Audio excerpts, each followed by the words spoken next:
Въпросът, който обсъждаме е защо смятаме, че Делян Пеевски не е подходящ ръководител на Държавната агенция за национална сигурност.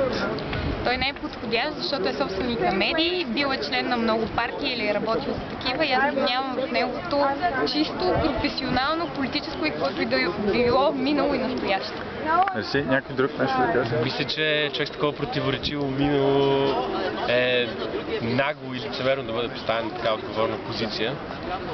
Това ние не сме се събрали да протестираме само с него, ние сме, поне мога да кажа моето мнение е, че сме събрали да протестираме и срещу промените, които направиха в ДАНС като цяло и тези промени трябва да бъдат върнати в миналата седмица.